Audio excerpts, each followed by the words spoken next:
Alhamdulillah. Oke. Alhamdulillahirrabbilalamin. Allahumma sholli ala Muhammadin wa ala alihi wa sahbihi ajma'in. Amma ba'd. Alhamdulillah, di malam hari ini kita bisa ketemu kembali di perkuliahan mata kuliah kejahatan korupsi dan pencucian uang. Oke.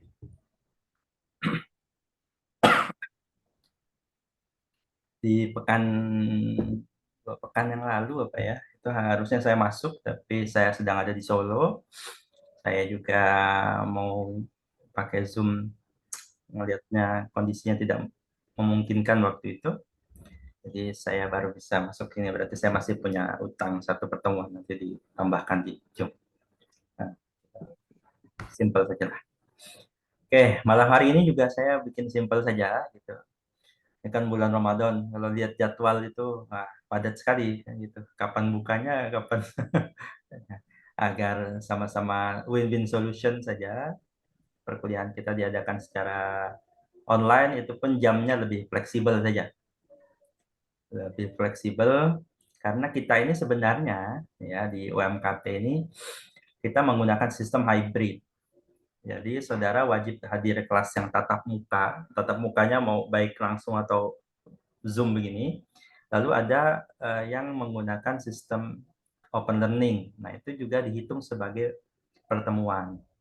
Jadi memang jamnya bisa lebih fleksibel. Saya punya jatah satu sesi, ini kan dua sesi ya sebenarnya. Dua sesi itu 2 jam, 2,5 jam sekitar sebenarnya. Kan 75 tambah 75, 150 menit. 150 menit berarti 2 jam 30 menit. Saya harusnya terjadwal 2 jam 30 menit. Kalau kita atur begitu ya nanti kemalaman saudara juga sahur. Nanti nggak sahur saya disalahkan ya gitu. Nah, kita fleksibel saja. Yang penting malam ini kita ada pertemuan, nanti saya akan sedikit sampaikan tambahan materi. Lalu saya minta sesuai dengan apa namanya kesepakatan kita kemarin, akan ada satu kelompok yang uh, presentasi. Nah, kita akan mendiskusikan itu. Jadi harapannya perkuliahan di S2 ini bukan, saya sampaikan kemarin, uh, bukan bentuk konser organ tunggal sendirian gitu, tapi kita isinya diskusi saja. Kalau materi, nanti lengkap materinya itu ada di open learning. Nanti saya belum kasih link ke Aldi ya, link masuknya.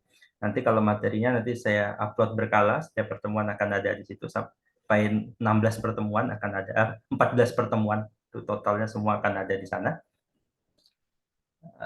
Kalau materi runutnya di sana. Nah, saya akan menggunakan materi pertemuan-pertemuan tatap muka ini dengan dua konsep ya. Saya berikan sedikit pantikan materi, lalu harapannya rekan-rekan siswa ini bisa memberikan presentasi hasil bacaannya, hasil argumennya atas bacaan itu boleh, hasil spekulasi. Saudara boleh sepakat, boleh tidak sepakat dengan itu. Yang saya kasih itu hanya benda mati. Saudara bisa sepakat atau tidak sepakat dengan yang ditulis di situ. Nah, saya nanti akan coba berikan gambaran. Saya akan tunjukkan jurnal yang menarik. Baik menariknya itu karena dia bagus, atau menarik karena dia bermasalah. Artikel di jurnal itu nanti kita temukan yang bermasalah. Nah, gitu ya. Nah, sebelum saya lanjut, ini nanti kalau suara saya agak putus-putus ya, saya mohon dikabari karena ya ini pakai wifi, saya nggak tahu kok sinyalnya bagus apa tidak. Oke. Kelompok Bagus yang saja akan suaranya, Pak. Bagus saja bagus ya. suaranya kencang, Pak. Ya, ya. Sip. Ini yang nanti akan presentasi siapa nih? Kelompok mana? Yang jurnal yang mana ini?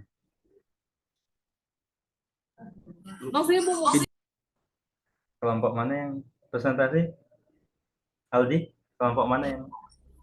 Kelompoknya Kak Dwi, Kak. Anu, Pak. Kelompok saya, Pak. Oke. Ya, siap ya nanti ya. Nanti saya dulu ya. Nanti saya gantian kita.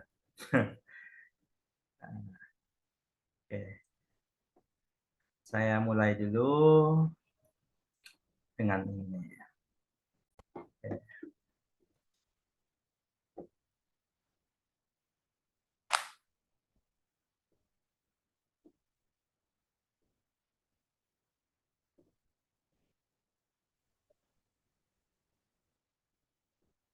Baik, sudah tampil di layar saudara sekalian. Di hadapan saudara ini saya coba merangkum beberapa hal. Saya berikan apa namanya, sebelum dimulai itu saya akan sampaikan begini. Ini saya sedikit sampaikan sudah di pertemuan sebelumnya, tapi ini menggarisbawahi lagi bahwa di level S2 saudara-saudara sekalian diminta naik level, begitu ya. Di level S1 itu seperti apa? Di level S1 itu disampaikan Pak Dekan, mungkin di sesi-sesi perkuliahan dengan beliau juga menyampaikan, di level S1 itu seorang sarjana hukum, pembelajar hukum, itu akan diminta untuk memahami hukum secara normatif yang lebih sifatnya teknis. Bagaimana itu? Bisa gampangnya adalah menjawab apakah belok kiri di perempatan itu boleh atau tidak. Kalau ada perempatan, lampu merah, yaitu di perempatan Juanda. Belok kiri lampu merah itu boleh apa tidak? Kira-kira begitu. Ada yang bisa berargumen? Kalau ada perempatan, lampu merah, belok kiri itu boleh langsung atau kita harus berhenti? Boleh, Boleh Pak. langsung, Pak. Boleh langsung. Sekarang ikutin isyarat, Pak. Kasuistis kalau yang di situ boleh karena tidak ada larangan untuk tidak belok kan? Yakin? Yakin, Pak. Oke. Tergantung Pak, ada rambu lalu lintasnya enggak? Tidak ada tulisan apa-apa. Di Juanda itu ya, tidak ada tulisan apa-apa. Di flyover Juanda itu tidak ada tulisan apa-apa. Bentar ya. Saya gini ya. Kan ini kita bergerak di level S1 dulu misalnya ya.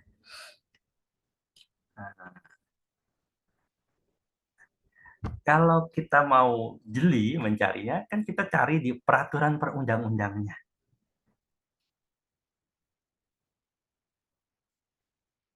Dulu aturannya mengatakan bahwa belok kiri itu langsung saja. Tidak perlu ada rambu apa-apa, mau warnanya hijau, warnanya merah, warnanya apa saja, itu aturannya adalah berhenti. Itu sudah menjadi budaya bertahun-tahun. Ya, dari saya belum lahir sampai saya udah SMA. Saya SMA itu saya lulus SMA 2009. Ya, 2006 sampai 2009. Itu aturannya adalah belok kiri itu langsung. Tapi kalau percaya nggak percaya, silahkan googling ini saya barusan googling ya. Ada Undang-Undang Nomor 22 Tahun 2009. Pasal 112 ayat 3. Kata-katanya saya bacakan spesifik ini. Pada persimpangan jalan yang dilengkapi alat pemberi isyarat lalu lintas, lampu apil, bahasa kitanya lampu merah, ya. Kalau saya di kuliah dulu di Jogja, nih ada Pak siapa yang kemarin kuliah, Pak Robin yang kuliah juga di Jogja itu. Kalau orang Jogja itu ngomongnya Bang Jo, Abang Ijo. Nah, kalau ada Bang Jo-nya itu, menurut undang-undang nih, tulisannya ya, saya bacakan tanpa tambahan, pengemudi kendaraan, berarti seluruh kendaraan, ya, dilarang langsung berbelok kiri, kecuali ditentukan lain oleh rambu lalu lintas atau alat pemberi isyarat lalu lintas. Berarti, boleh belok kiri langsung? Menurut undang-undang ini? Jawabannya adalah tidak. Tidak boleh ya. Kalau mengikuti itu Pak tidak boleh ya. Menurut undang-undang ini berarti tidak boleh. Logika S1 itu begitu konsepnya. Kita diminta mencari boleh nggak boleh? Ya, dicari itu. Cari, temu, oh ada pasalnya ternyata mengatur. Jawabannya tidak boleh. Kecuali tertulis spesifik di situ, belok kiri, silakan langsung. Selama tidak tertulis di situ, berarti sesuai aturan dilarang belok kiri. Itu logika yang dibangun waktu S1. Kalau kita cermati perempatan Juanda itu kalau ada Pak Lukman tadi berhenti itu di belok kiri, kalau dari arah Lembuswana itu di perempatan turunan gunung itu pas di lampu merah itu di jalur yang bagian kiri Pak Lukman berhenti itu ada Pak Darlis di belakang itu biasanya kan tin gitu. Dihajar itu, Pak. Hajar. Woi, terus woi kan gitu. Kok berhenti kan gitu. Nah, ini kan menarik. Padahal aturannya itu sudah dibuat 2009 sejak saya lulus SMA sampai saja jadi kuliah S1, S2, S3 selesai itu udah 15 tahun yang lalu sampai hari ini orang masih berpandangan belok kiri itu boleh langsung. Ya. Mau bahkan tadi saya tes ya di mahasiswa hukum S2, saya kemarin tes juga di S1, sama punya pandangan yang sama bahwa belok kiri itu ya boleh, Pak. Nah, loh kok bisa kayak gini? Nah, ini kan Hukum adat, Pak. apakah hukum pidana bisa dikalahkan oleh hukum masyarakat dan sebagainya? Nah, itu bahan pengkajian di level selanjutnya. Di level S2, para mahasiswa diminta untuk pada level riset. Ya, S1 itu sebenarnya skripsi itu cuma latihan main-main saja. Kalau bahasa kami dosen itu, kalau nguji mahasiswa itu ya nggak terlalu serius lah. Nah, serius itu di S2. Kenapa? S2 itu adalah konsepnya riset. Aku ada aturan, udah 15 tahun, tapi pada prakteknya tidak dipergunakan. Jadi pasalnya masih ada, tidak dicabut, jelas kata-katanya, tidak multitafsir. Tapi kenapa kalau kita malah ikut aturan itu, remuk kita, diomelin satu jalanan. Ya. Kalau ada mobil diketok sama mobil, sama yang naik motor, maju kan gitu kira-kira. Nah itu adalah bahan satu tema yang bisa jadi bahan riset, hanya sekedar berhenti di perempatan lampu merah. Nah, riset itu yang didorong dalam level S2. Jadi memang di perkuliahan-perkuliahan akan diminta pertama, saudara sekalian akan diminta banyak membaca riset-riset. Jadi bukan lagi banyak baca buku, ya buku bagus, gitu. Tapi lebih khusus lagi saudara diminta untuk membaca riset-riset, terlebih riset-riset terbaru. Jadi yang kalau saya sih senang aja baca-baca riset itu, kenapa? Lebih tipis ya, buku kan tebal gitu. Jadi nggak terlalu penting lagi baca buku yang tebal gitu, kata rektor kami dulu sebelum ganti yang sekarang, rektor UMKT itu bilang, buku itu nggak usah terlalu banyak, isinya kan bisa ditipiskan saja. Nah, jadi bacalah riset-riset saja yang banyak. Jadi yang pertama, saudara dituntut untuk membaca riset. Yang kedua, saudara diminta untuk menganalisis riset. Nah, itu yang saya coba lakukan di kelas ini. Saudara menganalisis hasil riset itu, hasil riset orang. Buah lanjutannya adalah saudara sekalian diminta untuk bisa menghasilkan di perkuliahan-perkuliahan ini mini riset lah ya. Nanti riset yang serius itu saudara buat dalam tesis.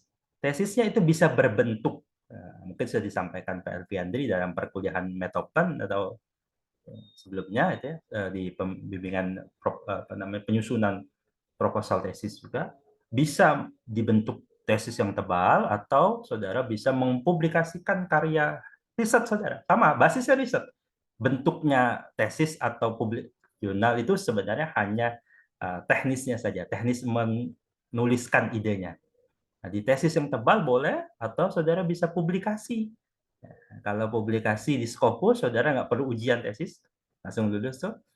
Jadi kalau publikasinya di Sinta 2, saudara akan tidak perlu menyusun tesis yang tebal, saudara cukup hasil artikel yang dipublikasikan itu yang nanti akan diuji. Nah, kan gitu. Nah, yang ketiga nanti ujungnya juga saya sebagai dosen itu mendorong kepada semua dosen juga untuk memasukkan riset-risetnya ke dalam perkuliahan-perkuliahan. Hasil-hasil riset. Jadi yang dibahas itu bukan lagi sebatas hanya, itu bukan berarti ditinggalkan ya, yang normatif, aturannya apa, nih gimana, dan sebagainya, itu penting, itu konsep pokoknya. Oleh karena itu, konsep-konsep pokoknya itu saya taruh di open learning, jadi saudara bisa gali di situ. Jadi di kelas nanti juga bisa ditanyakan.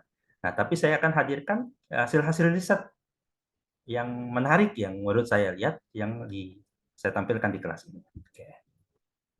Saya mulai tadi dari video yang saya intermezzo tadi, menarik sebenarnya dari gambar ini ya, dari kata bahwa Indonesia itu bukan tujuan akhir merdekanya, tapi kemerdekaan itu ada ketika rakyat bisa hidup makmur dan bahagia.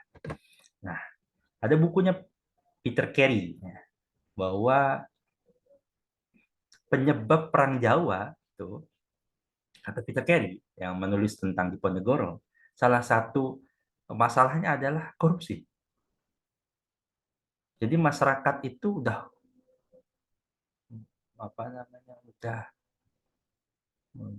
sampai pada titik jenuh melihat pemerintahannya. Pemerintahan dalam hal itu Belanda kala itu.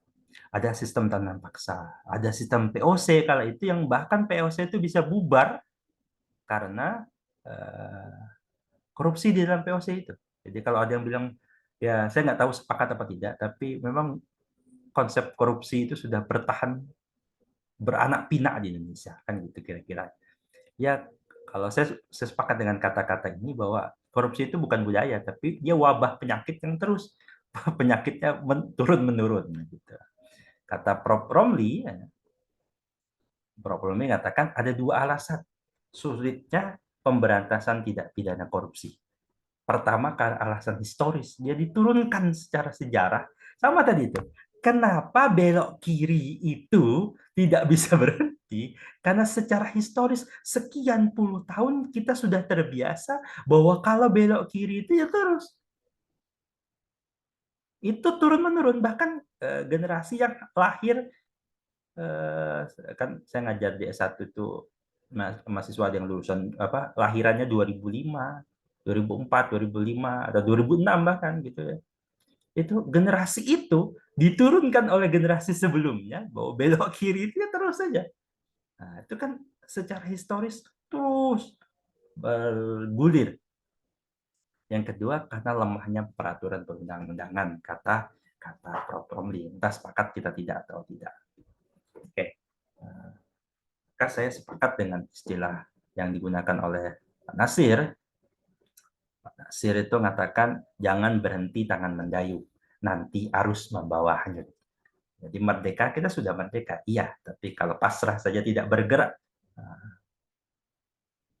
warisan-warisan yang buruk dari era kolonial itu masih ada sampai sekarang. Kalau kita ikut arus saja, ya lama-lama Indonesia ini tak akan jadi lebih bagus. Karena Pak Nasir waktu itu sudah melihat, ini baru awal-awal merdeka, itu tahun 50, 60, itu 60-an, itu kata Pak Nasir, ada fenomena dulu orang berjuang tuh ikhlas. Kata Pak Nasir. Di Kapita Selecta itu berapa tulisan beliau saya baca tanggapan Pak Nasir. Dulu orang tuh ikhlas memperjuangkan kemerdekaan Indonesia. Namun ketika orang Indonesia ini sudah merdeka, mulai ada orang-orang yang menuntut, saya dapat apa dengan Indonesia merdeka? Saya dapat bagian apa? Harta gonimahnya apa nih? Harta rampasan perangnya bisa dapat apa saya? Kira-kira begitu. Mulai menuntut aku dapat apa? Kalau dulu ikhlas berjuang. Tapi ketika penjajahnya sudah angkat kaki, nah mulai jadi masalah. Tapi itu kata Pak Nasir, jangan berhenti tangan mendayung, nanti arus membawa hanyut. saya akan tampilkan screenshotan hasil riset orang. Nah, kan gitu. Kita belajarnya berbasis riset-riset yang ditulis oleh orang. Boleh dosennya nih. Atau saya memang belum banyak meriset tentang korupsi ya. Kepakaran saya sebenarnya di level S2 dulu di bidang litigasi peradilan ya. Peradilan, di S3 saya mendalami konsep peradilan lebih luas lagi dalam konsep ilmunya, dalam filsafat hukum. Baru di semester ini juga saya mengampu mata kuliah ini berkaitan dengan korupsi. Jadi kita sama-sama belajar aja di sini. Makanya hasil bacaan saya share, rekan-rekan hasil bacaannya juga bisa di-share. Harapannya nanti di akhir semester saudara-saudara dalam kelompok itu menghasilkan satu tulisan, saya pun nanti akan menghasilkan satu tulisan. Ini ada yang menarik dari Mas Kristanus Pramudia Isyunanda. Dia dari orang BI, Departemen Hukum. Ini teman saya kuliah satu. Ini jurnal ditulis di Mimbar Hukum. Artikel ini diterbitkan di jurnal Mimbar Hukum. Yang pengelolanya juga teman saya di SS Gajah Mada. Menarik, beliau ini menyampaikan bahwa ini risetnya menarik yang begini. Mengatakan begini, ada pendekatan law and economic itu sebagai metodologi analisis hukum. Nah, ini saya membantu kita nanti menulis dalam riset-riset kita ataupun nanti di tesis kita atau nanti ada yang mau lanjut ke S3, gunakan teori-teori yang tidak umum. Kalau orang hukum itu kelemahannya dia hanya mengkaji teori-teori hukum saja tahunya. Menarik kalau ada rekan-rekan sekalian yang punya basis S1-nya itu bukan hukum. Nah, ajak itu ilmu yang dulu itu untuk menganalisis jadi bagian dari analisis hukum. Nah, Mas Kristanus ini mengatakan there are many various dimension of legal thought to solve and provide logical solution. Ada solusi logika ya for legal issue. Jadi dalam mendekati masalah-masalah hukum itu bisa digunakan dimensi yang lebih luas, bukan hanya sudut pandang hukum, bisa jadi sudut pandang lingkungan, bisa sudut pandang ekonomi, bisa sudut pandang sosial, bisa sudut pandang kesehatan, bisa sudut pandang psikologis misalnya.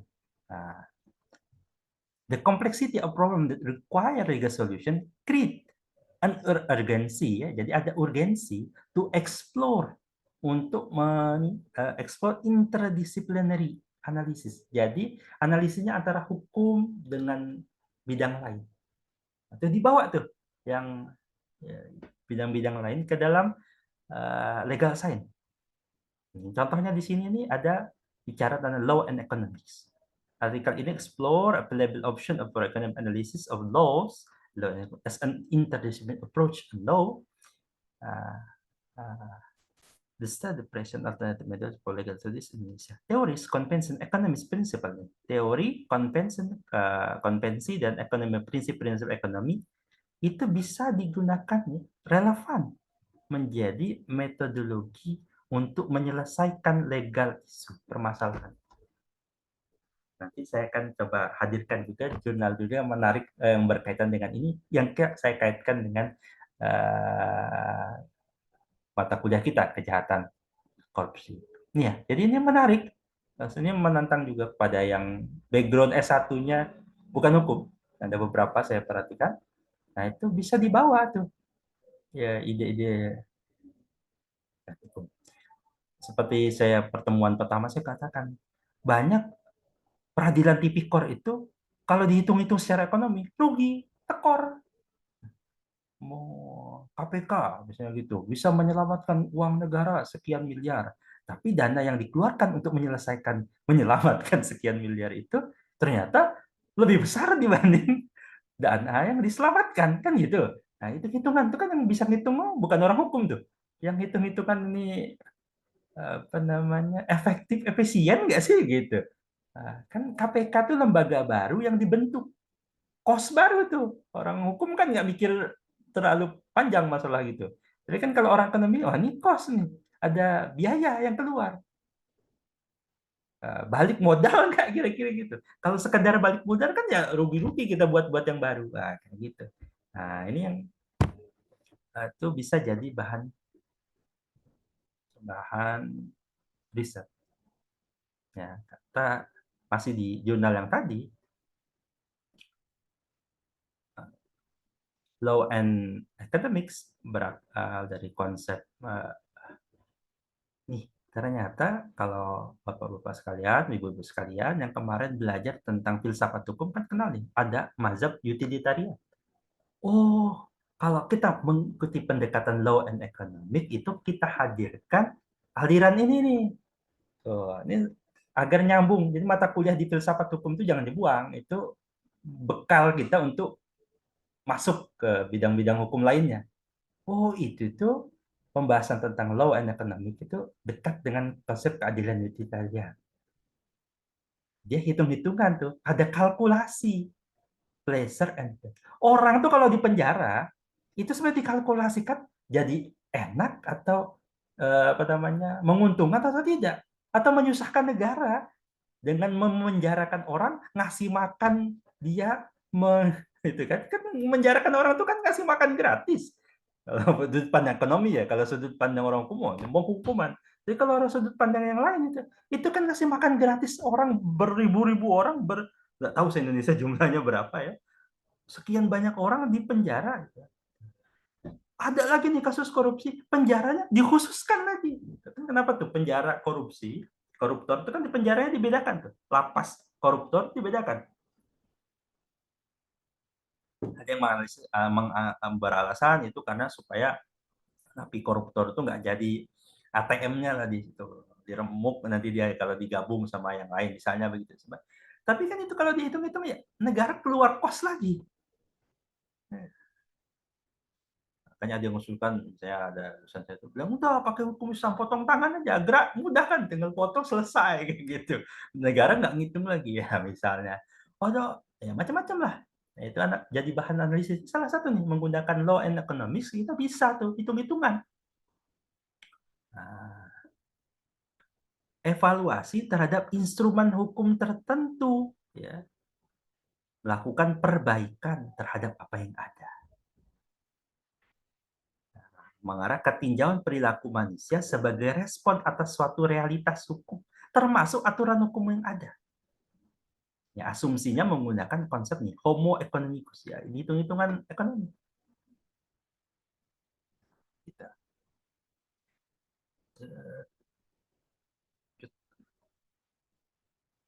Masih di jurnal itu juga, law and economics ini dapat dimanfaatkan untuk memandang hukum sebagai alat analisis kebijakan. Nah, mungkin ada yang kuliah studi kebijakan, ada yang itu mendudukkan perspektif keadilan dan kesejahteraan sebagai objektifnya. Antara keadilan dan kesejahteraan itu dihitung-hitungan. Jadi bukan hanya masalah dia dihukum, tapi bagaimana welfare, konsep kesejahteraan. Pak Elviandri menulis disertasinya tentang ini, kesejahteraan, welfare dalam konsep makosid syariah. Menarik gitu. Nih, disampaikan di sini ya, law and economic bisa jadi solusi bermanfaat nih, menyelesaikan permasalahan hukum di Indonesia. Jadi ada sentuhan baru ketika melihat hukum, bukan hanya dari kacamata orang hukum, tapi juga kacamata. Kalau tidak salah saya ada nih beberapa jurnal yang ditulis bukan orang hukum yang berkaitan dengan korupsi. Ya, ini tadi ada ini kata kunci ya. Saya salah satu kalau mengkaji jurnal, artikel di orang-orang itu cari-cari kata-kata kunci dia. Ya. Di sini ada cost and benefit analysis. Nah, saya bukan orang yang paham, ya orang ekonomi yang akan paham. Nih, cost and benefit analysis dalam ranah hukum, dalam misalnya undang-undang, dalam kebijakan, termasuk kalau di pidana itu hukumannya, termasuk tentang peradilannya, penegakan hukumnya. Cost and benefit analysis. Ini jarang nih dibahas oleh orang hukum. Karena ya memang nggak punya bekal ilmunya kan gitu. Ini menarik kalau ada tulisan-tulisan, riset-riset yang mengembangkan pendekatan-pendekatan yang di luar hukum begini.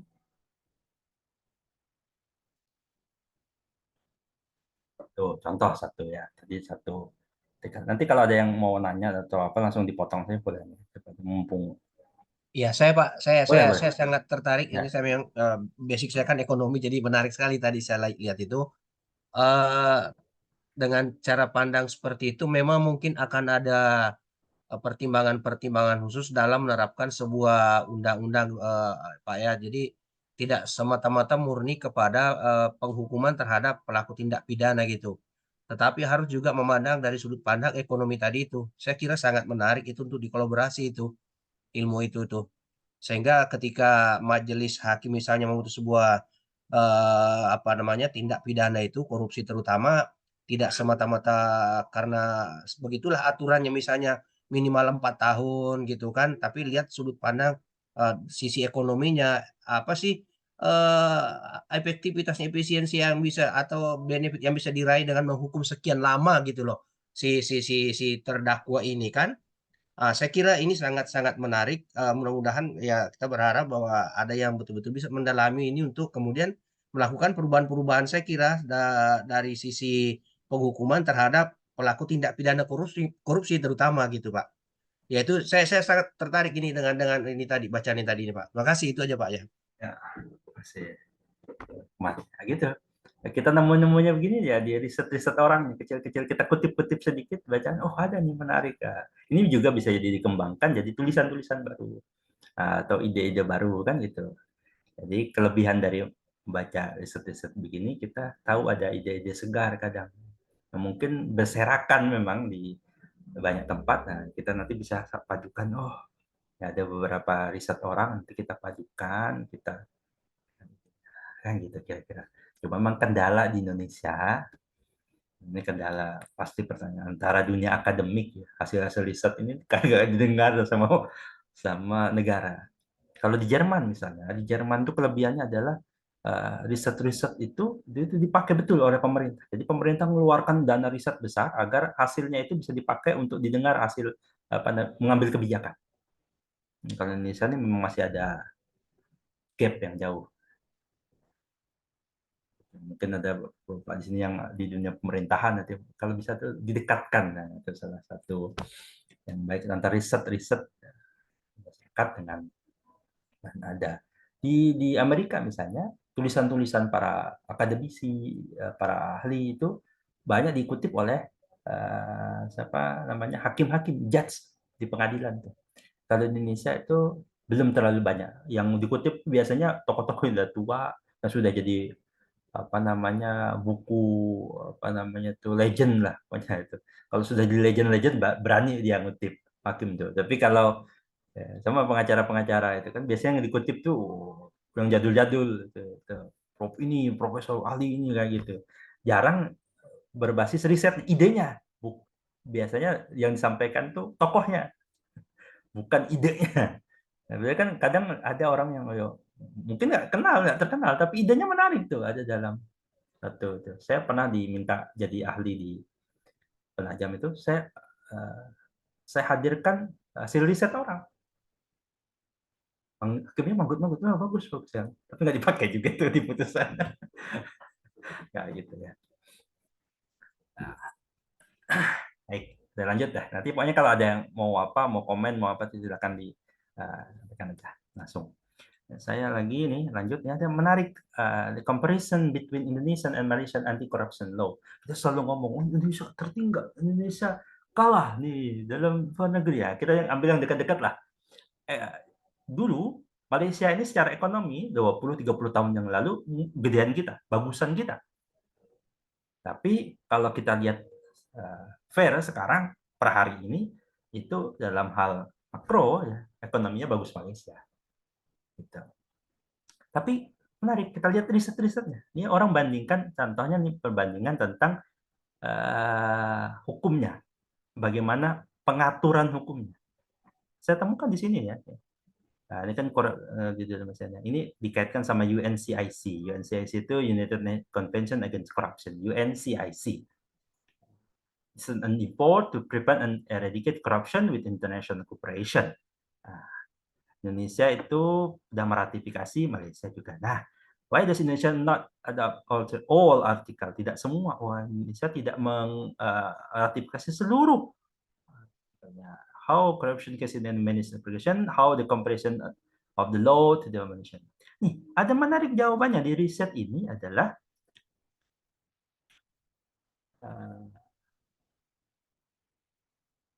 Indonesia seems nampaknya itu punya better regulation. Better di mana? Dibanding Malaysia. Tapi di Malaysia ya mereka dia build dynamic. Nah, jadi ada sisi yang Indonesia lebih baik. Nah, gitu. Jangan dari hasil-hasil riset itu kan bisa menunjukkan bahwa tidak semuanya Indonesia itu buruk kayak gitu. Nah, tinggal mana yang baiknya gitu kita sekali meriset perbandingan dengan itu agar gitu nggak seakan-akan jelek banget lah Indonesia, pokoknya apa-apa lah jelek gitu. Nah, Indonesia minimal lebih baik. Contohnya menang 1-0 lawan Vietnam kemarin ya, menang lebih baik. Oke. Ini ada juga misalnya mau mengutipnya, saya hanya mengutip sedikit di sini. Ini ada satu jurnal ya, diterbitkan di mana nih? Legal Reform. Indonesian Anti-Corruption Law Enforcement Current Problems and Challenges. Saya hanya mengutip sedikit di sini dan katakan bahwa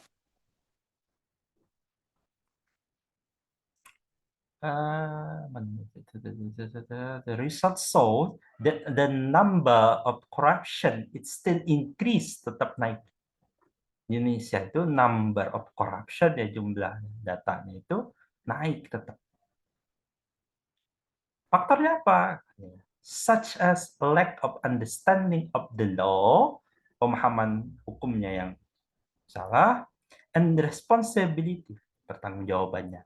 Lack of morality, kurangnya ya moralitasnya. As well as juga lack of the functional supervision, pengembaga pengawasannya. Bisa jadi lemahnya itu karena lembaga pengawasannya yang tidak berjalan. Itu hasil data riset.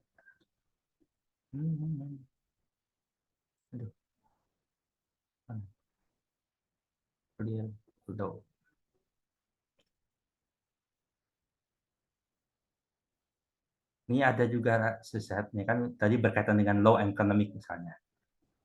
Dikaitkan begini, pengaruh korupsi terhadap pertumbuhan ekonomi. Ini ada 10 tahun. Selama 10 tahun ini pertumbuhan ekonomi kalau dikaitkan dengan korupsi itu bagaimana?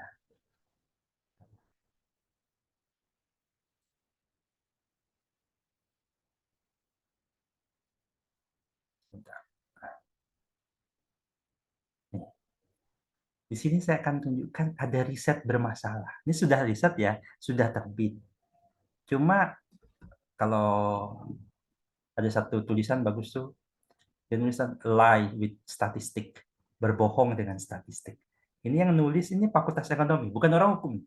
Dia melihat hanya pertumbuhan korupsi dengan, jadi jumlah kasus, lalu dibandingkan di tahun yang sama pertumbuhannya gimana.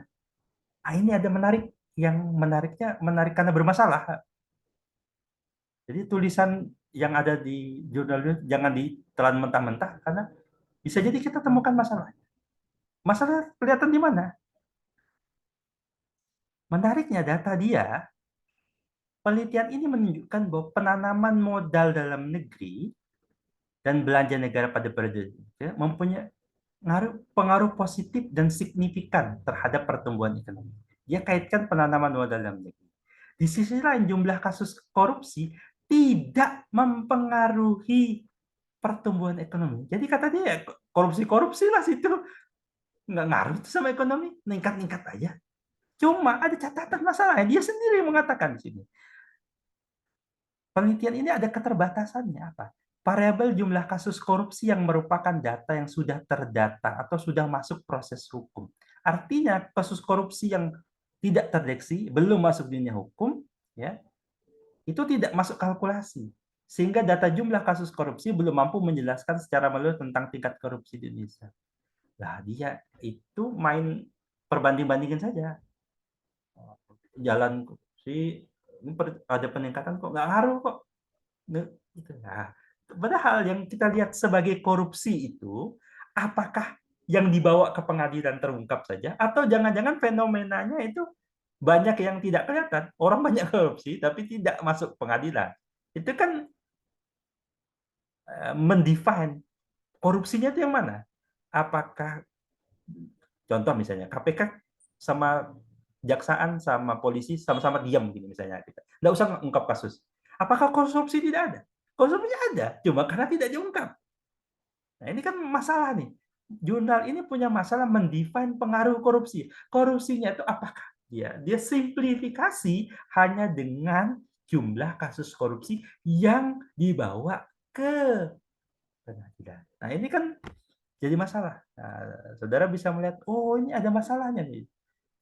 Nanti mungkin yang menyampaikan hasil-hasil penelitiannya atas risetnya akan menemukan, oh temuan kayak gini, temuan masalah. Dia dengan mudahnya mengklaim jumlah kasus korupsi itu tidak mempengaruhi korupsi. Karena apa? Karena dia patokannya hanya kasus korupsi. Oh, ini data di itu. Beginilah kelemahan ini tadi terkait ekonomi dan law tadi. Dia bawa ekonomi law, dia pakai statistik nih di risetnya itu. Dia tampilkan statistiknya begini. Saya tidak ngerti sama sekali. Ada rumus statistiknya, ada apa? Yang paham yang belajar statistik. Tapi ternyata data itu bisa bermasalah ketika variabel yang dipakai itu bermasalah. Orang hukum melihatnya, wah masalah nih orang ekonomi. Enak-enak aja dia bilang nggak ada masalah. Bisa jadi kelemahan dia ya karena dia hanya melihat dari satu sisi. Orang hukum juga harus introspeksi. Jangan-jangan kita hanya melihat dari sisi orang hukum. Nah, makanya tadi di awal saya sampaikan kita butuh interdisipliner. Kalau orang ekonomi hanya menilai hukum ya bisa jadi masalah kayak gitu. Orang kesehatan menilai hukum bisa jadi ada masalah juga. Nah, yang paling baik bagi saya adalah ada interdisipliner. Ada penelitian yang saling sapa antara pengetahuan.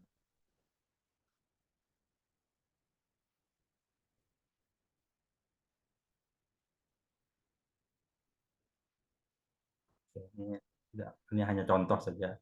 Ini contoh terakhir ya sebagai riset ini saya akan menunjukkan ada satu riset terakhir ini. Ada yang menarik di riset ini yang saudara-saudara sekalian bisa nanti jadi bekal dalam memahami satu jurnal, memahami satu lebih lanjut adalah memahami teori. Jadi selain S2 itu levelnya adalah riset, yang S2 itu kalau S1 dari dekatnya, S1 itu dituntut untuk memahami teori. S2 menggunakan dan mengkritisi teori. S3 itu diminta mulai mengkonstruk bagian kecil dari teori. Nah, gitu ya. Jadi S1, S2, S3 itu begitu.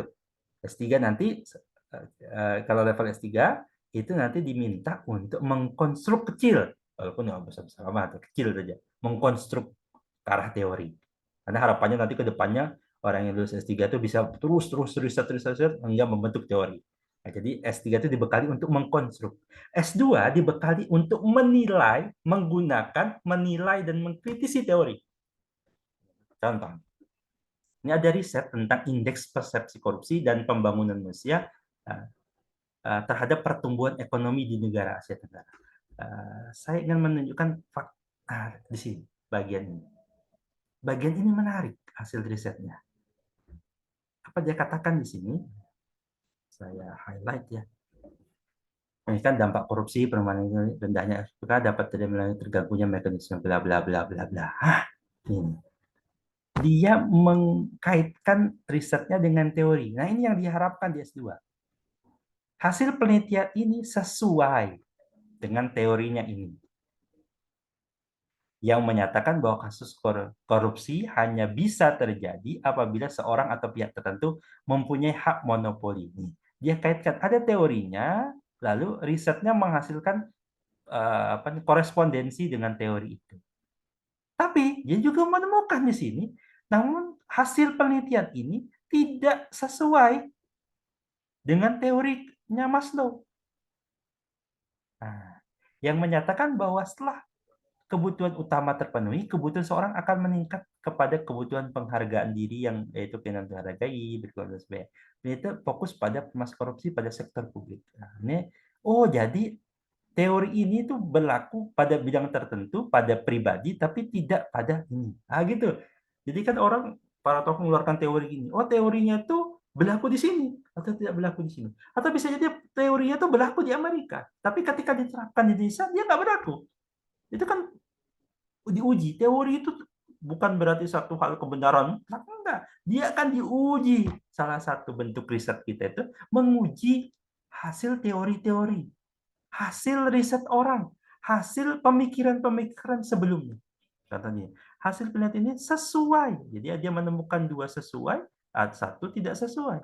Sesuai dengan penelitian. Bukan hanya teori, tapi juga hasil penelitian sebelumnya. Gitu. Dan dia katakan lagi tidak sesuai dengan penelitian yang dilakukan oleh ini dan ini. Ini menarik kan gitu. Teori hasil riset itu bisa mengkonfirmasi satu teori, bisa membantah satu teori. Waktu filsafat ilmu S3 itu saya masih ingat ada penjelasan tentang bagaimana teori dibentuk, mana nanti teori itu runtuh. Bisa teori itu bisa runtuh. Tidak lagi sesuai. Apalagi di dunia sains ya, di dunia sains alam. Apalagi di dunia sains sosial yang perkembangannya sangat beragam. Bisa jadi, ini dulu bagus nih teori kan, tapi nggak sesuai lagi. Pak Dekan sering itu dalam diskusi. Janganlah bahas riset itu pakai teori-teori jadul, kata Prof. Aidil itu bilang, teori yang dari zaman Prof. Aidil kuliah sampai sekarang masih dipakai. Pakailah teori-teori baru yang bisa jadi berbeda dengan teori-teori sebelumnya. Gitu. Nemu teori-teori barunya di mana? Ya di riset-riset inilah, dia baca riset-riset. Oke, saya berhenti di sini. Nih hasil bacaan saya atas riset ya. Perkuliahan saya akan saya akan tampilkan banyak hasil-hasil riset ya. Kalau yang normatifnya itu nanti akan saya tampilkan di open learning. Jadi bisa diakses juga. Kan nggak level lagi kalau di sini bicara, korupsi adalah ini, jenis-jenis korupsi adalah ini, bentuknya ini ya. Kita lebih ke analisis. Nanti kan saya tampilkan juga dari hasil itu di bagian-bagian akhir kita akan lihat putusan-putusan pengadilan. Bagaimana hakim mengkonstruk dari normatif itu ke fakta yang ada. Kira-kira begitu. Saya berhenti di sini. Lanjutnya adalah tim kelompok yang akan presentasi hasil riset yang dia baca. Oke, seperti itu. Sambil diseruput kopinya, snacknya dinikmati sendiri, ya. Bawa-bawa sendiri, beli-beli sendiri ya. Monggo, kelompok yang mau presentasi. Kelompok siapa? Izin Pak. Ya.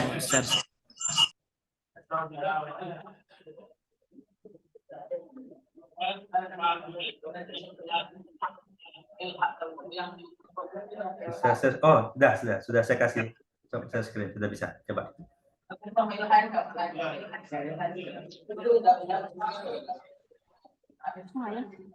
Takutnya ngomongin aja kali ini.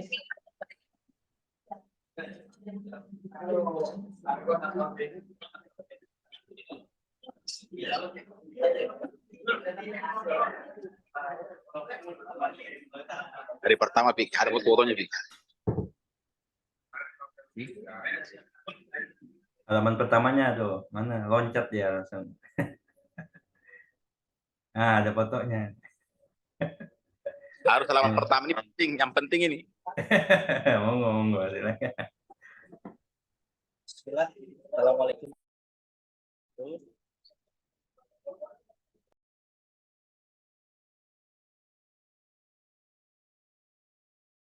Mana ini? Siapa yang presentasi?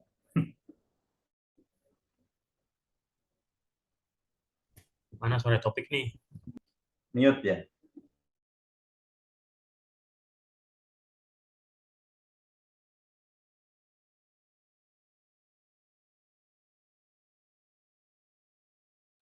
Terlalu mana tuh, Pik? Lanjut.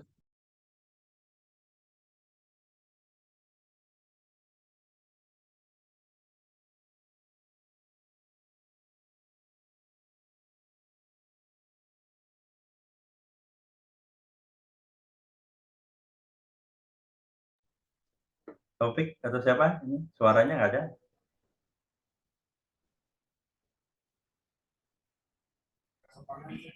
Permisi, Bapak punya plat mobil F1529. Terima kasih, Pak.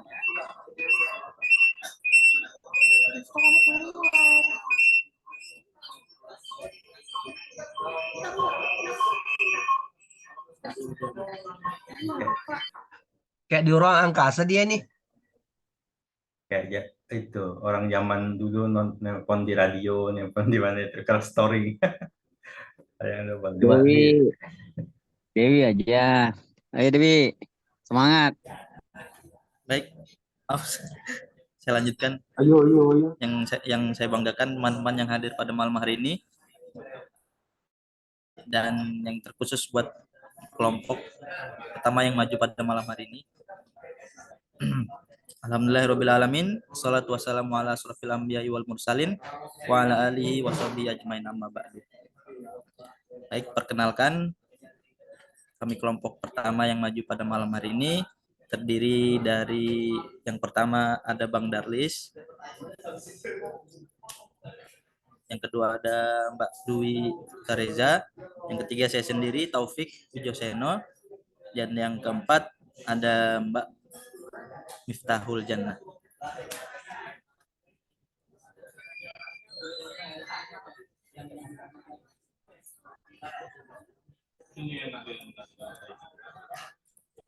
Pada malam hari ini kami akan membahas kejahatan tindak pidana mati bagi korupsi.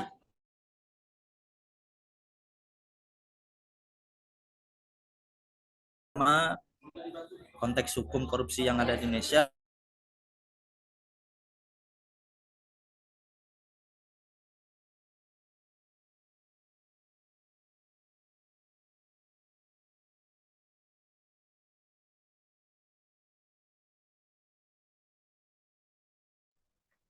Putus ya? Ngelek ada suaranya.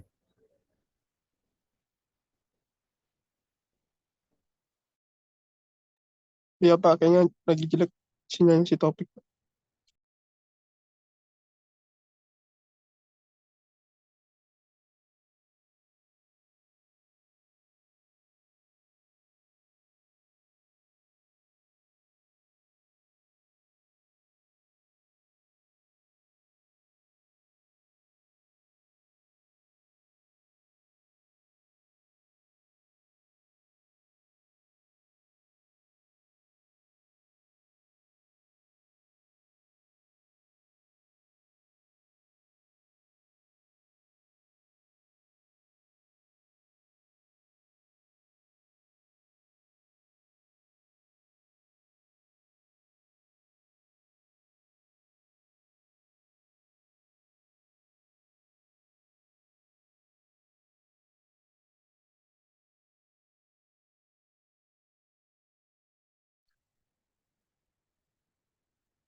Mana ini suaranya?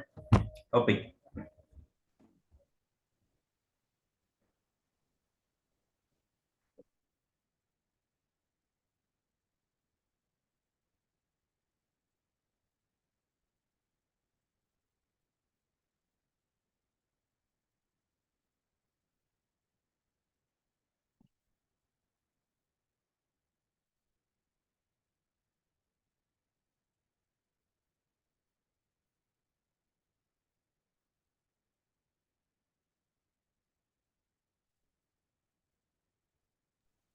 Emang nggak ada suaranya? Topik?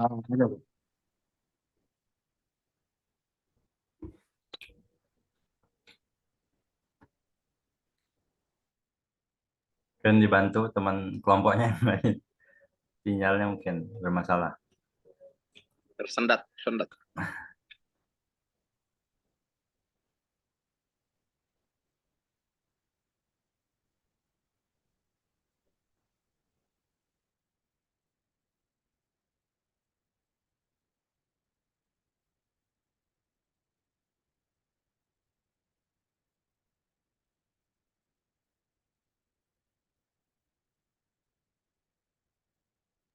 Bantu, Wi.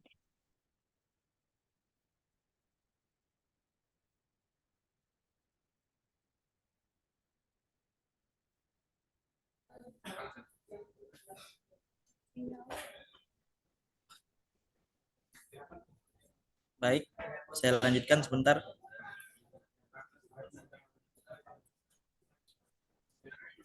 Apakah kelihatan?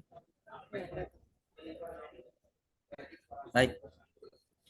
Slide selanjutnya akan saya berikan kepada teman kelompok saya, Mbak Miftahul Jannah. Waktu dan tempat saya persilahkan.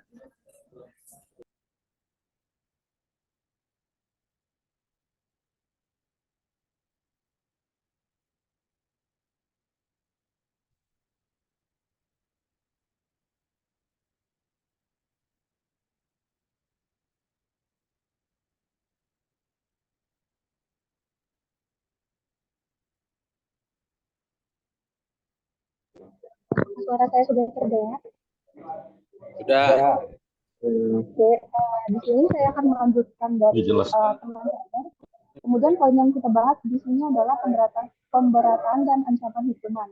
Berdasarkan pasal 2, setiap orang yang secara melawan hukum melakukan perbuatan memperkaya diri sendiri atau orang lain atau suatu korporasi yang dapat merugikan keuangan negara atau perekonomian negara dipidana dengan pidana penjara seumur hidup atau pidana penjara paling singkat 4 tahun dan paling lama 20 tahun dan dengan denda paling sedikit 200 miliar dan 200 juta rupiah dan paling banyak sebanyak 1 miliar rupiah. Yang kedua, dalam hal tindak pidana korupsi sebagaimana dimaksud dalam ayat 1 dilakukan dalam keadaan tertentu, pidana mati dapat dijatuhkan.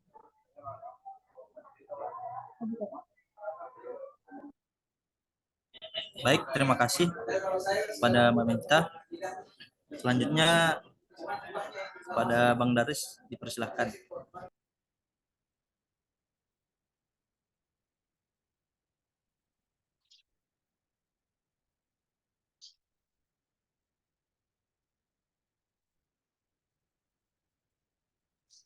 Terima kasih rekan Taufik. Saya melanjutkan apa yang disampaikan dibacakan oleh Mbak Miftah, di mana pada pasal 2 ayat 2 di sana tertulis bahwa yang dimaksud dengan keadaan tertentu dalam ketentuan tersebut, keadaan tertentu itu adalah keadaan yang dapat dijadikan alasan pemberatan pidana bagi pelaku tindak pidana korupsi, yaitu apabila tindak pidana tersebut dilakukan terhadap dana-dana yang diperuntukkan bagi penanggulangan keadaan bahaya, bencana alam nasional, penanggulangan akibat kerusuhan sosial yang terjadi secara meluas, kemudian penanggulangan krisis ekonomi dan moneter, dan penanggulangan tindak pidana korupsi. Jadi itulah yang dimaksud dengan keadaan.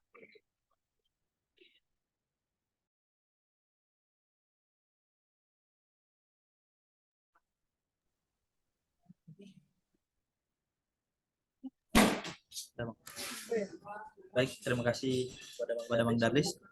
Selanjutnya pada Mbak Dwi Oktariza kami persilahkan. Kendala dalam penerapan pidana mati di Indonesia ini mempunyai 3 dampak, yaitu pertama adalah pertimbangan hak asasi manusia, dampak psikologis, dan perubahan dalam pengaturan hukum. Di sini di mana pasal-pasal yang berlaku di Indonesia itu selalu mempertimbangkan 3 hal ini ketika untuk menerapkan pidana mati bagi koruptor maupun narkoba dan yang lainnya. Jadi dari kesimpulan kami yang kami baca dari jurnal ini adalah di mana kendala-kendala inilah yang mengakibatkan sulitnya Indonesia itu menerapkan pidana mati bagi seorang koruptor. Lanjut.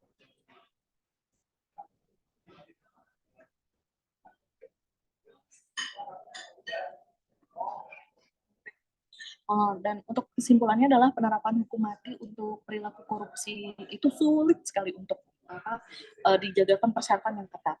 Kata-kata dalam undang-undang itu memungkinkan hakim untuk memilih hukuman lain selain mati. Oleh karena itu disarankan untuk mengubah undang-undang agar hukuman mati menjadi wajib untuk kasus korupsi. Dan ini diharapkan dapat mencegah kejahatan korupsi lebih efektif. Dalam jurnal ini kita dapat menyimpulkan bahwa sebenarnya harusnya merujuk kepada pandangan seorang filsuf yaitu John Austin bahwa hukum itu memiliki tujuan yang harusnya menakut-nakuti dan bersifat memaksa bagi setiap orang atau yang disebut dengan deterrent effect. Karena jika pidana mati ini tidak dijadikan deterrent effect, yang terjadi adalah Indonesia itu menganggap bahwa sebuah korupsi itu adalah sesuatu yang lumrah. Nah, sedangkan untuk kelompok kami adalah kami sangat setuju untuk adanya pidana mati bagi korupsi ini. Dari memahami bagaimana ada pembanding riset yaitu memaknai hukuman mati bagi koruptor berdasarkan filsafat hukum, dan di situ sangat jelas bahwa John Austin itu dengan kekuasaan yang taat bahwa seorang pemimpin itu harus mempunyai hukum yang benar-benar bisa memberikan efek jerah terhadap pelakunya seperti itu.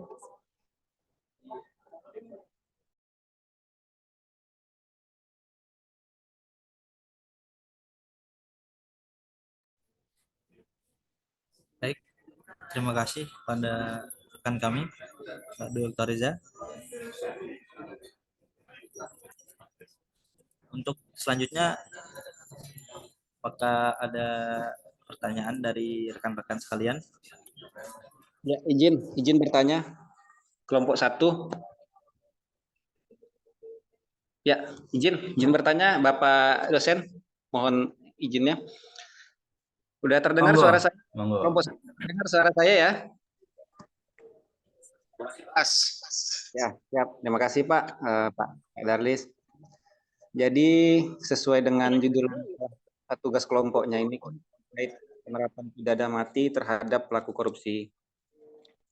Nah, ketika seandainya memang pidana mati ini diterapkan, tentu akan banyak kompetensi, intervensi, tendensi antar lembaga negara, termasuk di dalamnya Komnas HAM juga kan.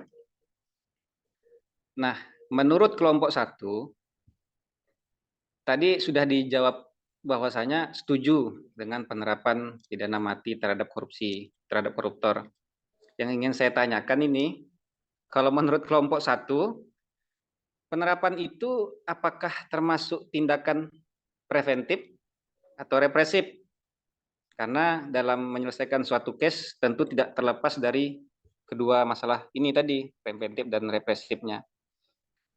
Nah, kalau seandainya tadi kelompok 1 setuju, ya, saya ulangi lagi, kira-kira tindakan itu, hukuman mati itu termasuk tindakan preventif atau represif? Terima kasih. Baik, terima kasih Bang Wahyu. Pertanyaan akan kami tampung dulu. Pada rekan-rekan yang lain, apakah ada pertanyaan?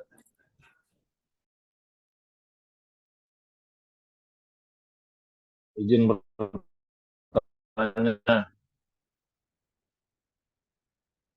Cek. Halo. Hilang suaranya. Terdengar, tapi putus-putus sedikit.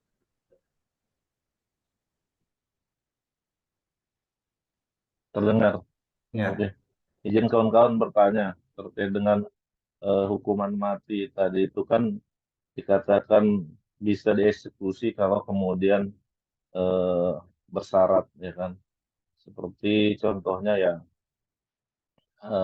korupsi misalnya terkait dengan bencana alam dan segala macam. Nah, persoalannya kemudian aktor-aktor korupsi ini selalu berlindung dengan hak asasi manusia, ya kan. Ketika kemudian mencoba mendorong menerapkan pasal-pasal hukuman mati, ya kan. argumentasi apa kemudian yang bisa kawan-kawan tawarkan untuk kemudian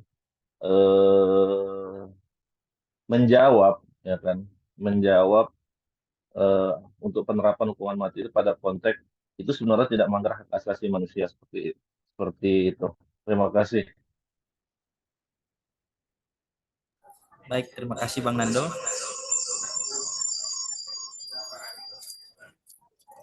Mohon izin Pak Dokter, berapa pertanyaan nih Pak? Bebas aja, bebas.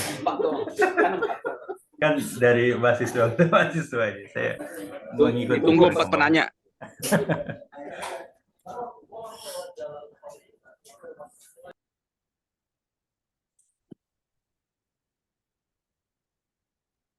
Izin bertanya? Boleh bertanya, izin? Halo? Ya, kedengaran. Dengaran. Mas Taufik, bisa dengar Mas Taufik ya? Siap Bang, siap. Ya, kan kalau untuk penanganan pidana mati untuk korupsi ini kan kompleks dan kontroversi ya di Indonesia. Dan menurut saya kan kalau berhubungan dengan korupsi ini kan sudah memiliki jaringan yang sudah mengakar kemana-mana, baik itu dari berbagai segmen, mau pemerintahan, mau politik dan lain-lain. Nah, menurut teman-teman kelompok 1 kira-kira bagaimana ini mereduksi penyebaran pengaruh-pengaruh kelompok-kelompok yang terlibat ini supaya tidak berpengaruh lah terhadap hasil keputusan seandainya ada pidana mati tersebut. Terima kasih. Abang. Kedengar Mas? Halo?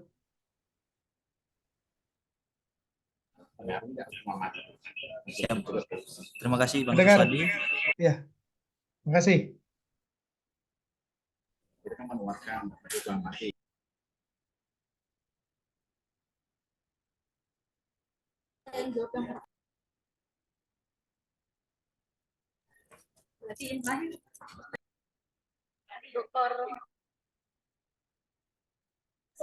Mohon izin Pak, cukup kayaknya 3 aja nih Pak. Monggo ya. Silakan. Silakan. Ya dulu. Jawab dulu Bang Topik. Ya Bang. Untuk pertanyaan pertama, saya persilahkan kepada Mbak Miftah untuk menjawab. Waktu dan tempat kami persilahkan. Ya,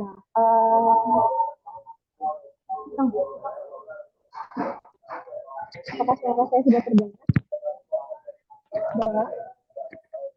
Jadi, apakah hukuman mati ini termasuk hukuman preventif atau represif? Jadi, kelompok 1 kami sepakat bahwa hukuman mati ini adalah sebagai hukuman represif.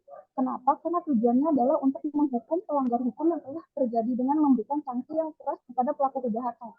Di mana hukuman mati ini dia itu tidak secara langsung mencegah kejahatan di masa depan karena tidak memberikan kesempatan kepada pelaku untuk melakukan merehabilitasi diri atau untuk memperbaiki perilaku mereka.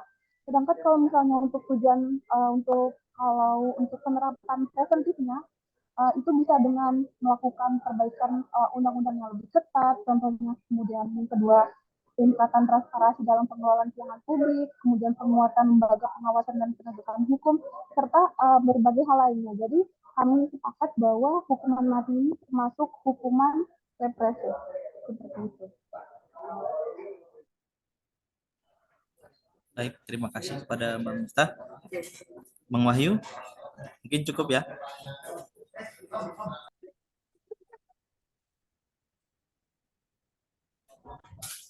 Bang Wahyu ada nggak, Bang?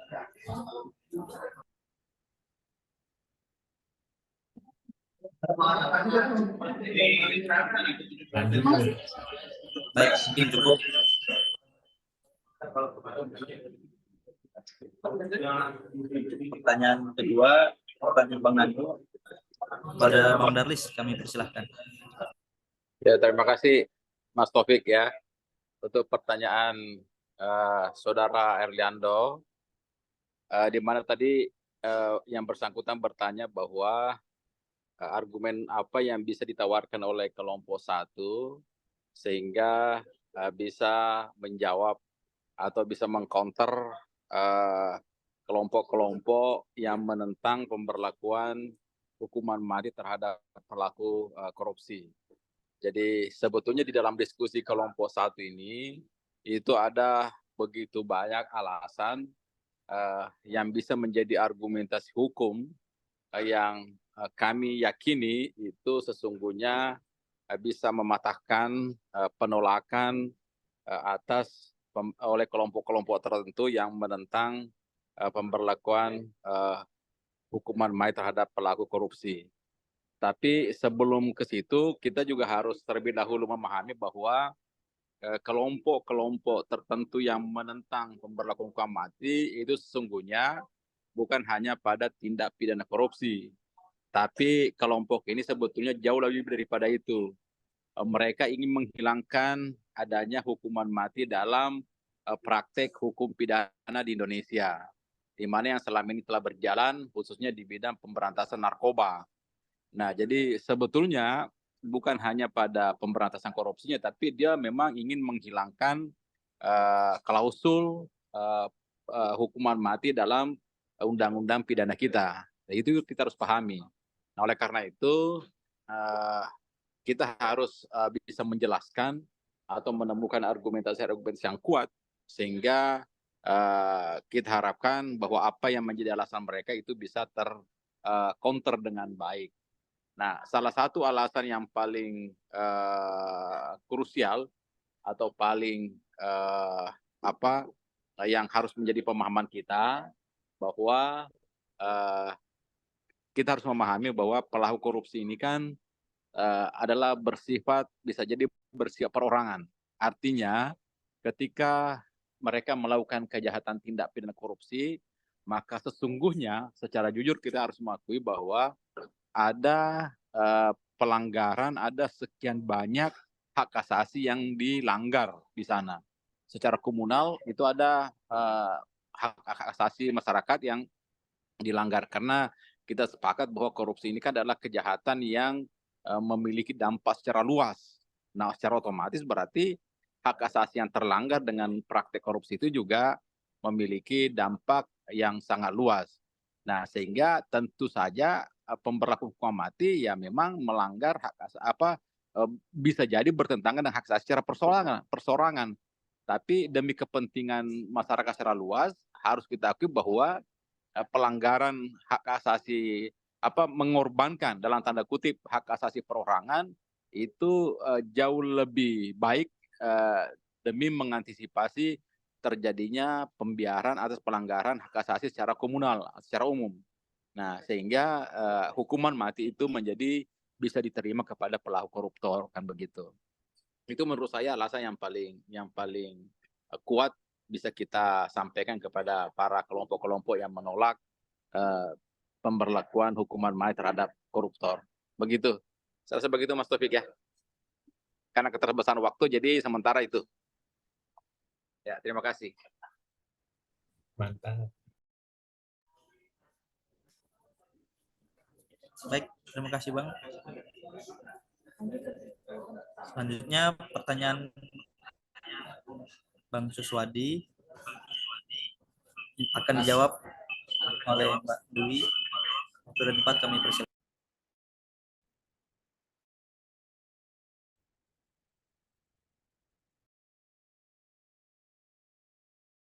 Suswadi ya, berpengaruh nggak sih untuk keadilan bahwa pelaku korupsi ini dilakukan pidana mati? Dari jawaban dan pertanyaan yang ada di benak kita bahwa sebenarnya itu adalah sebuah kekerasan HAM dan lain-lain tadi ya sudah diperdebatkan di jurnal ini. Dan kami mempunyai jurnal referensi yang lain, jurnal pembanding pidana korupsi, yaitu penegakan hukum kasus korupsi itu memiliki esensi dasar yang menginginkan terpenuhinya tuntunan rasa keadilan. Nah, di mana harus dapat diimplementasikan dengan baik dalam setiap sistem hukum yang ada. Penegakan hukum kasus korupsi memiliki esensi dasar yang menginginkan terpenuhinya tuntutan rasa keadilan.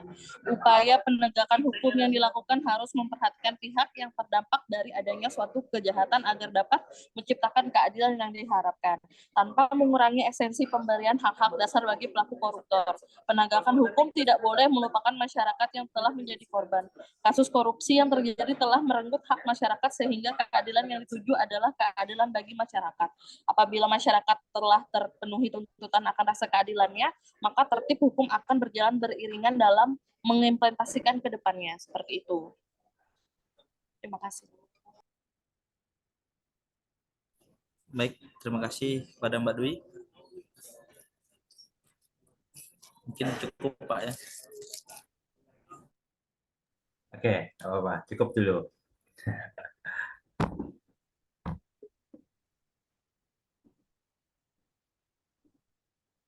Sudah dari kelompok pertama ya, ditutup dulu share screen dan presentasinya. Oke, terima kasih pada kelompok pertama sudah menyampaikan ya. Seperti saya sampaikan di awal tadi, di bulan puasa kita waktunya terbatas ya. Nanti materi yang lebih terstruktur ada di opener ini. Nanti saya akan share ke Mas Aldi. Nanti kita akan diskusi lebih panjang lagi di pertemuan selanjutnya. Sepertinya setelah Lebaran, sepertinya ya. Jadi sudah bisa sekalian apa namanya halal bihalal ya. Siapa tahu ada yang mau open house atau apa kan gitu, kumpulnya bisa. Nah, baik, saya kira begitu. Saya tutup dulu, tidak perlu ada pertanyaan dulu. Pertanyaan disimpan-simpan ya. Kita cukup dulu, nanti kemalaman nanti ada yang mau nyiapin sahur, nanti ada yang nggak kebangun sahur, saya pula disalahkan gitu. Jadi dari waktunya sebenarnya ada 2 jam 30 menit, tapi kita korting lah singkat tadi ya, karena memang dari dipakai buat buka dan persiapan dan macam-macam. Mumpung tadi saya masih sempat sholat Isya dulu dan terawih sedikit gitu, habis itu kabur ke kuliah. Nah, kira-kira begitu, kita cukupkan dulu. Terima kasih atas kehadirannya, menarik sekali diskusinya. Ya, harapannya nanti di kelas kita bisa diskusi lebih panjang. Prof, Pak Dok, sebelum tutup sedikit aja mungkin saya terkait masalah materi tadi. Saya sebenarnya sangat tertarik masalah bahasan ini. Cuma ini kamera saya agak rusak-rusak juga nih, jadi gelap nih kelihatannya nih. Tetapi yang saya ingin karena ini kan selama nih saya mengikuti sidang-sidang korupsi di pengadilan ya. Ini fakta-fakta ya Pak ya. Bahwa memang saya lihat dari hari ke hari pengungkapan korupsi itu kan semakin banyak ya. Kalau dulu mungkin sedikit sehingga seolah-olah tidak ada korupsi, ternyata kelihatannya memang karena tidak diungkap aja.